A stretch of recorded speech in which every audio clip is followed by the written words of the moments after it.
लड़की देखकर कुत्ते की तरह पीछे पड़ जाते हो। साले गीदड़, नारी का दुख तू नहीं समझता है, तुझसे ज्यादा अच्छा तो हम समझते हैं। चुपचाप अपने रास्ते निकल जा। तुझे मेरी बात समझ में नहीं आई? चल बोल, हिंदी में सिखाऊं या अंग्रेजी में? ए भाई लोग,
अच्छे लोगों की भगवान भी परीक्षा लेता है और गलत लोगों का हमेशा साथ देता है।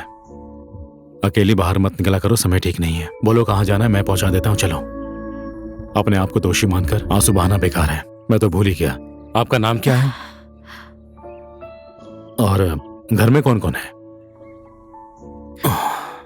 रितिका। रितिका मेरा नाम है। नाम भी सोच समझ कर रखा है। जब मैं 6 महीने की थी तब मेरी माँ मुझे छोड़कर चली गई। उसके बाद पिताजी सौतेली माँ ले आए। उसके बाद जो हुआ, घर में हमेशा झगड़ा। मेरी जिंदगी जिंदा लाश बनकर रह गई और मैं घर छोड़कर मामा के घर जा रही हूँ। आपकी सौतेली माँ हुई तो क्या हुआ? पिताजी तो अपने सगे है ना। इस तरह से लड़कियों को घर छोड़ना अच्छी बात नहीं है। समाज क्या बोलेगा? समाज? ये समाज, इस समाज में दुख और तकलीफ से जीने से अच्छा है घर से बाहर निकलकर भीख मांगकर गुजारा कर लो। मरने के बाद भी उस घर में वापस नहीं जाऊंगी। अरे, मैं तो अपनी ही दुनिया में खो गई। और आपका क्या नाम है? गांव कौन सा है? यहाँ के पत्थर, मिट्टी, नदी नाला और झरने से जाके पूछिए, जिसका नाम नहीं होता, ना कोई ठिकाना और ना ही घर। बिल्कुल उसी झरने जैसा मैं भी हूं, जिसका नाम है रितेश।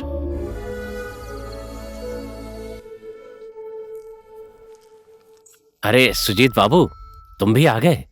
हाँ आ गया काका। आज यहाँ पूरे गांव वाले क्यों जुटे हुए हैं? मंजरी बहू बच्चे को जन्म देने वाली थी। बच्चे के पैदा होते ही चल बसी। क्यों, ज्यादा बीमार थी क्या वो? वो ज्यादा बीमार नहीं थी। काका भी कुछ दिन पहले घास काटने पहाड़ी पर गए थे और वहाँ से गिरकर मर गए। काका के वियोग में दिन रात रोती रहती थी, बहुत ज्यादा दुखी थी। आज इन्होंने बच्चे को पैदा किया और मर गई। ये बहुत चिंता की बात है सुजीत बाबू। इस बच्चे को कौन पालेगा, कौन बड़ा करेगा? इस गांव में इतने भले लोग रहते हैं, इस छोटे से बच्चे को तो कोई भी पाल पोस के बड़ा कर सकता है। दिक्कत क्या है? जब पेट में था तो बाप को खाया, जन्म के बाद अम्मा। ऐसे नर पिशाच बच्चों को तो जिंदा जलाकर जमीन में गाड़ देना चाहिए। क्या बोलते हो गांव वालों? आप लोग भी इंसान हैं। जब कोई बच्चा किसी की कोख से जन्म लेता है तो उसे भी जीने का अधिकार होता है। अगर इस बच्चे की जगह आप सबका बच्चा होता तो क्या करते आप लोग? बताइए मुझे। अपने ही बच्चे को सुबह शाम खिलाना पिलाना मुश्किल होता है, ये तो दूसरे का बच्चा है। चुप रहो तुम। अगर इस बच्चे को कोई ले जाके पालना नहीं चाहता तो मैं ले जाकर पालूंगा। लाइए बहन जी, मुझे दीजिए बच्चा। भाई साहब, मारेंगे तो पाप लगेगा और पालोगे तो पुण्य। बेटा लाख लाख उम्र जियो।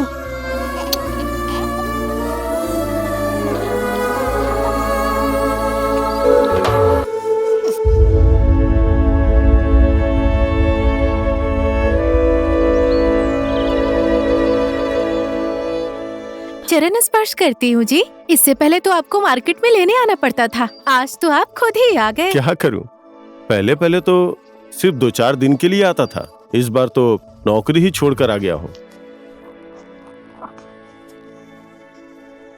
और ये किसका बच्चा है? आप क्यों इसे लेकर आ गए? ठीक है दीदी, अब मैं चलता हूँ। ऊपर वाली बहन और इसके पिताजी दोनों का स्वर्गवास हो गया और माँ भी जन्म देते ही मर गई। मरने के बाद गांव वाले कह रहे थे कि इस बच्चे को दफना देते हैं। साहब ने देखा और बच्चे को साथ ले आए। ठीक है साहब, अब मैं चलता हूँ। हाँ हाँ ठीक है। कौन सी जात है, किसका बच्चा है, बिना जाने समझे क्यों उठा कर लेकर आए? बिना दूध पिए हुए बच्चे की कोई जात नहीं होती। जिसने पाला, जिसने बड़ा किया, उसी की जात होती है, उसी का वंश होता है। इस बच्चे को जहाँ से लेकर आए हो ना, वहीं ले जाकर छोड़ाओ। मैं इस बच्चे को नहीं पालूंगी। अगर ये घर में मर जाता तो कोई बात नहीं थी, लेकिन नवजात बच्चे के साथ कुछ गलत हो तो कैसे देख सकता हूँ बताओ? और फिर नवजात छोटे बच्चे तो भगवान का रूप होते हैं। जिस बच्चे को 9 महीने मैंने अपनी कोख में रखा, उस बच्चे को तो आपने अभी तक देखा नहीं, और ये तो पता नहीं किसका बच्चा आप उठा कर ले आए। जाइए, इसको ले जाकर वहीं छोड़ कर आइए। चिड़िया के बच्चे को जब पंख लग जाता है तो अपने बच्चों को भूल जाती है, लेकिन हम लोग तो इंसान हैं। जब तक जिंदा है तब तक पुण्य करते रहेंगे, बाकी सब भगवान के हाथ में है। राम राम राम राम, जो करना है करो। अरे आजा मेरा बच्चा।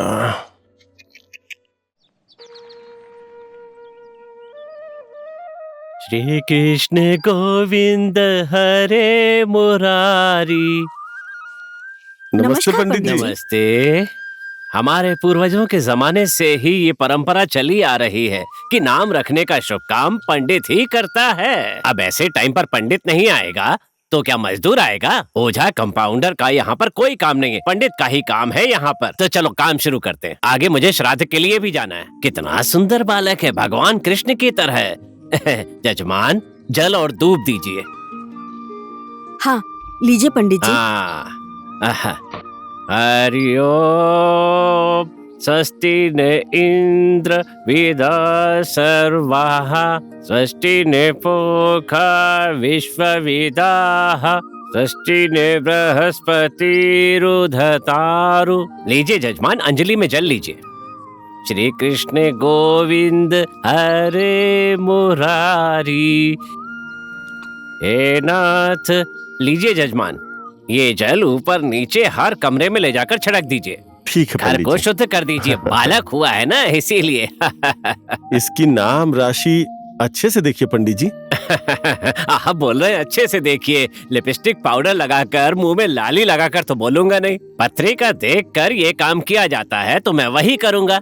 अच्छा जजमान, ये बालक कौन सी तारीख को पैदा हुआ, किस दिन पैदा हुआ, कितने टाइम पर पैदा हुआ है, ये बता देंगे तो आसानी होगी, इसका कल्याण हो जाएगा। सितंबर 12 तारीख को, दिन मंगलवार। अच्छा जी। 12:12 पर ही इसका जन्म हुआ है।